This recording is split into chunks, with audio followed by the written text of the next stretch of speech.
What's up guys, Lee from YGO TCG Bournemouth here again with another deck profile. This is actually Nekroz. They're due out in the Secret Forces, middle of February. All the builds are pretty close together, there's no real changes in them, they're all very similar. This is the deck that's currently wrecking in the OCG. A big part of that is the fact that they don't have Burning Abyss over their TCG exclusive deck. It's going to be an interesting matchup with Nekroz and Burning Abyss. Obviously, if it's going to be very close, I think. I mean, Burning Abyss is a great deck at the moment, and I think this is one of those decks that'll be able to come in and give it a good run for its money. But anyway, into the build. Double Denko Sekka. Again, Denko, if you're not a big trap person, and this runs 3 traps that end up face up most of the time anyway. It just locks people down, stops people getting any revenge off of you, and then say they're running Fire Lake and you've gone first turn Denko, it's always hilarious because they can't use it. 3 copies of Manju of the 10,000 Hands, just purely for draw power. You summon this card and you can add a ritual monster or a ritual spell card from your deck, and you can see all those blue cards, and obviously the 6 ritual spell cards that I run. So it's just instant add for whatever you haven't already drawn in your hand. 1 copy of the Jijin Releaser of Rituals. Basically, this card is it's pretty damn amazing. It's another Vanity Semptions almost. When you ritual summon using this card as a material towards that ritual monster, while the ritual monster stays on the field, your opponent cannot special summon in any way. So again, completely locks out Burning Abyss because they love to special summon. They love going Tour Guide into something. Oh wait, Tour Guide into nothing. So yeah, great card, great against most decks, and everyone needs a special summon really this game now. So yeah, a great lockdown card. Don't know whether it's worth running it more than 1, might get a bit cloggy. It's a nice defender though, so maybe. 3 copies of Shrit. Now Shrit is an amazing little dude. He's the only non-ritual Nekroz card that you really need to run. There are a few others, but this is the only one I'd consider at the moment. But basically what happens is Shrit can be used as the full leveling cost for any of the ritual monsters that you use, and when he's sent to the graveyard by a card effect, so say you've used him to ritual summon your Trishula or any of the other ritual monsters, you can add a Nekroz warrior type from your deck to your hand. So you use him, and then you add another one of him, or you add a Colossus stand, and then you can ditch Colossus and do other stuff. 3 copies of the Boronic. Now Boronic is a pretty damn awesome card. Basically, when you can discard this card, add 1 Nekroz monster from your deck to your hand except the Nekroz armor of Boronic. So say you've gone turn 1, well you've gone second, because I like to go second with this deck, and you've drawn into a Shrit, a Boronic, and a Colossus. Your opponent's got enough stuff for you to deal with it with a Trishula. You can discard the Boronic, discard the Colossus. For the Boronic you get a Trishula, and for the Colossus you get, I don't know, the Exo Mirror would be a good shout, and you can instantly ritual summon your Trishula from your hand. You've managed to plus, and you've already cut down what's left in your deck. You've got more consistency. It's just a great card. I mean, the way these guys search each other out is amazing. 3 copies of the Colossus. Colossus is very much like Boronic except for the spell cards, so you can ditch him and you can add a Collider Mirror or an Exo Mirror to hands. Just easy adding.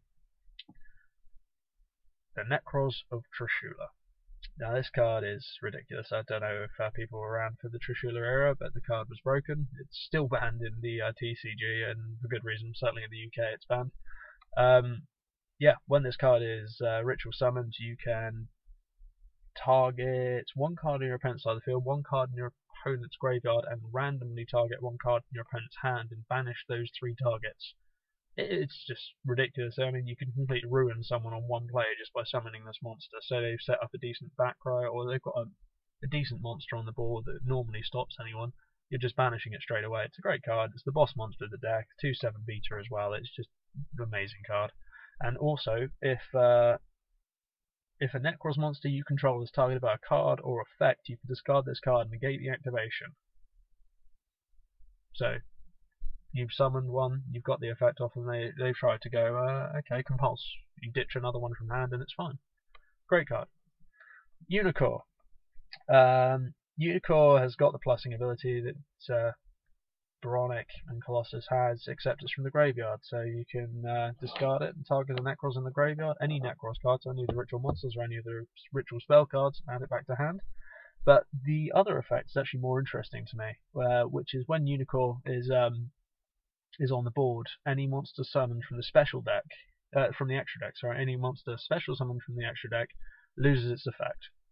Just flat out loses its effect. You can't use any of the abilities that it has. It's a great card, just really stops Xyz plays, it locks a load of people out. I mean, you can't 101 this card because 101's effect is negated. Great card.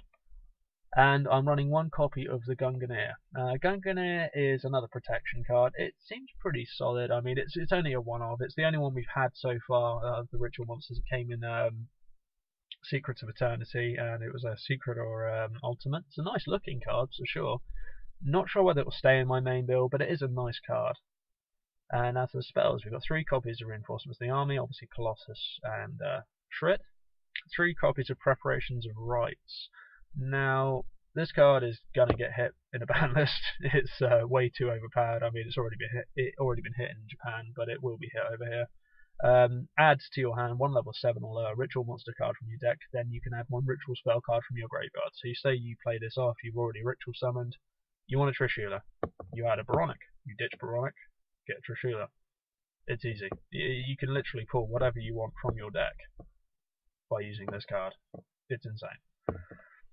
3 of the Exo Mirror. Basically, Exo Mirror allows you to use cards from your hand, or you'll banish cards from your graveyard for ritual summons. Obviously, a ritual spell card, so you need 3 copies. And again, the Collider Mirror allows you to use monsters in your extra deck as well. So Collider Mirror is great in conjunction with Herald of the Arclight, which is when this is sent to the graveyard, you can add a ritual monster or ritual spell card from your deck to your hand, so just more draw power. But you just go Unicorn with Collider Mirror, instant ditch, and add whatever else you want back to hand. 1 copy of Salvage, because obviously we've got 6 water monsters all under 1500 attack, so you can get both of them back to hand and reuse your resources. Double Upstart Goblin for draw power, and triple Vanity's Emptiness. Vanity's Emptiness, obviously, just special summon negations, great fun. You just sit there and lock people down. Extra deck at the moment isn't complete, it's kind of a trial, but yeah, double Herald because it's just too easy to get extra draws from it. 1 Mistbird for when you want to Collider Mirror into Colossus. Shooting Star Dragon, Black Rose Dragon, Cowboy, Digusto Emerald, Lavable Chain, Evil Sonic Cyton Knights, Castell, 101, Dark Rebellion, Gauntlet Launcher, and the big ass Skybase. This thing is pretty cool. I mean, if you already used a Trishula, you've gone for another one, you can overlay these bad boys into this thing, and I mean, once per turn you can detach Xyz material from this card and activate one of these effects. Banish a card your opponent controls, banish a random card from your opponent's hand, banish 1 card from your opponent's graveyard, banish the top card from your opponent's deck. It's just more Trishula effect, and it's fun, and it's a 2/9 attacker, so if you've got something big to get over, it should do most of the job. But yeah, I think this is going to be an exciting section of Yu-Gi-Oh! I don't know whether it'll ruin the format or whether it'll make it a bit more competitive, because obviously it being a hidden arsenal type deck, it should be relatively easy to pick it up. I think the money cards will be probably the spells and the Trishula, obviously. The Jin is going to be expensive unless they do a reprint. Obviously Denkos are quite expensive, but all in all it should be relatively easy to pick it all up. Just as a note, Preparations of Right is getting a reprint in Secret Forces, the set that these guys come in. So don't go out spending £20 a piece on these cards at the moment. I know the supers are nice, but you don't need it unless you're a rarity nut. But yeah, that's the deck profile. Any comments, please post and please subscribe. Bye.